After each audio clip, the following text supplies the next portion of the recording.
Six Flags St. Louis may not have the same coaster lineup as the upper tier Six Flags parks, but it still has a notable ride lineup many parks would love to have.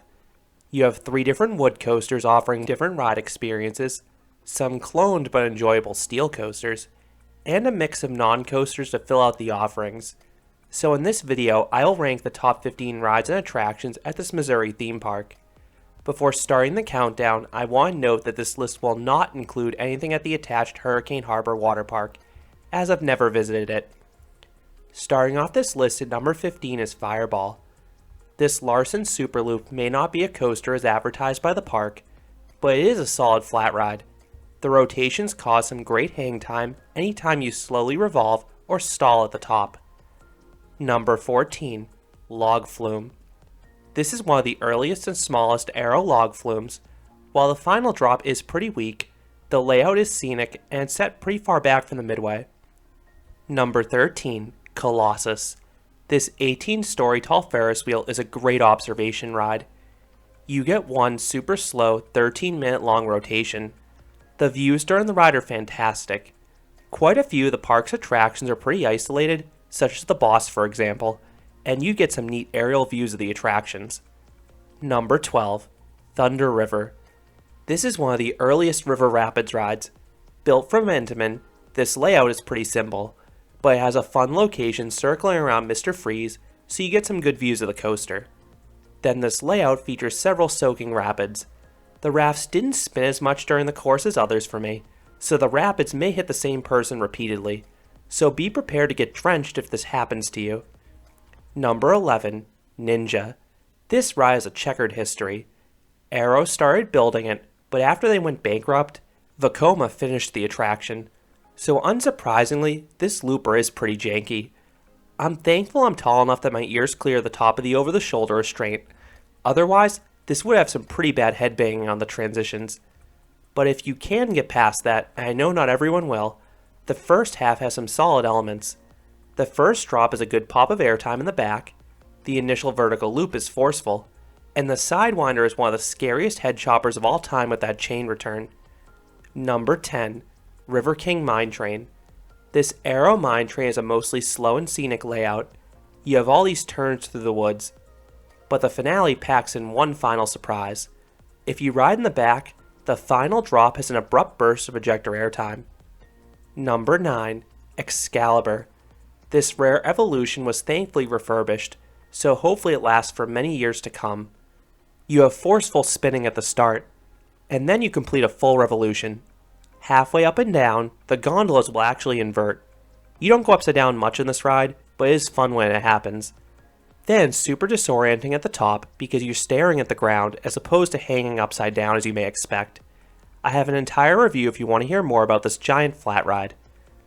Number 8. Pandemonium. This Gerstlauer spinning coaster features a fun but familiar layout.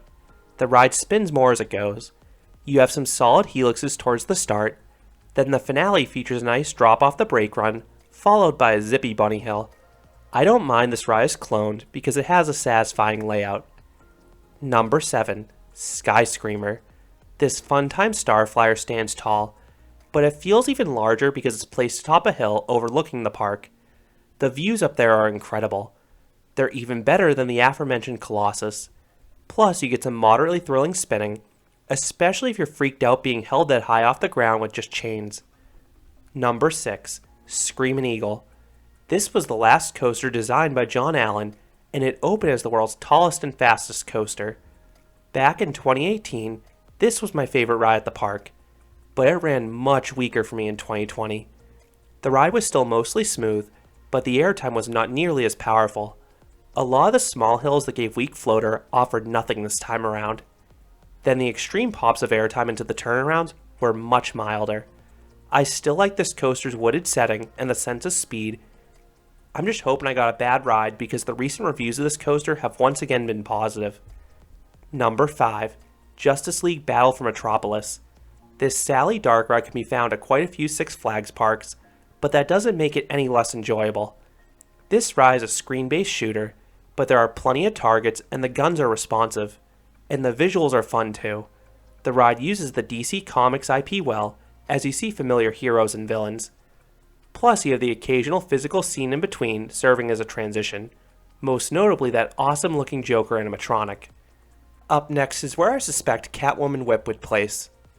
I haven't ridden this Fun Time booster at St. Louis, but I rode the same model last year in Adirondack Outlawed Great Escape. The ride's capacity is putrid, but the ride is thrilling. The max speed feels fast, especially as the gondola wobbles. There are more forceful boosters out there, but this one still has some good positive Gs, even if they aren't as intense as others.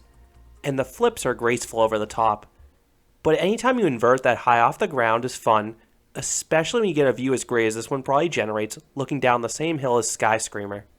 Up next is the ride that Catwoman Whip replaced in Superman Tower of Power. This 227 foot or 69 meter tall intimate drop tower felt especially massive on the hill. You were looking down the park. And that drop was mighty thrilling too. You dropped like a rock, getting both floater airtime and a good stomach dropping sensation. I really wish this ride wasn't removed, as it was a well above average drop tower. I have an entire review on it if you want to hear more. Number 4. American Thunder. This wood coaster from Great Coasters International was another one that ran notoriously weaker in 2020. The ride was still smooth, and every single hill had some degree of airtime. Most hills had little pops of airtime, but a few had stronger bursts. My 2018 rides had better airtime overall.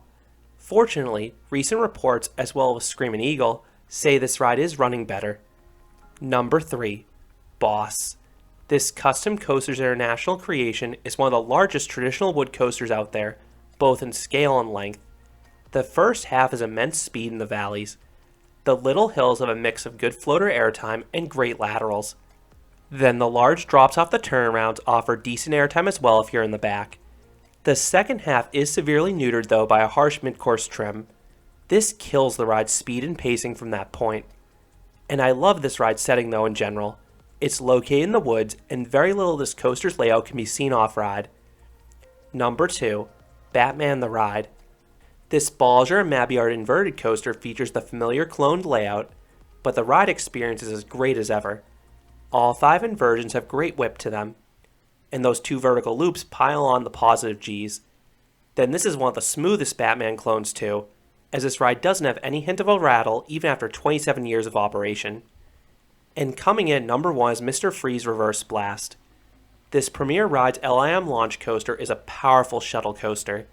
You launch out of the station backwards, and while this launch doesn't have as much oomph as other launches, it gets you up to speed. Everything that follows is intense. The inverted top has one of the best elements in the world. It rapidly offers all 3 of the following: crushing positive Gs, wicked laterals, and inverted airtime. The overbank is straight positive forces.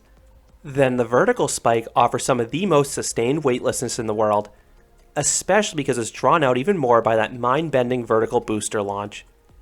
Then the overbank and top hat have just as much power on the return run. The ride isn't the longest, but it takes my breath away each time, which I cover in a review. So those are my top 15 favorite rides and attractions at Six Flags St. Louis. What are your favorite rides at this Eureka, Missouri theme park? Which coaster is your favorite here? Let me know your thoughts down below. If you enjoyed this countdown, I'd appreciate it if you gave this video a like, and you considered subscribing, because there'll be a lot more roller coaster and amusement park videos here at Canopy Coaster. Thanks for watching.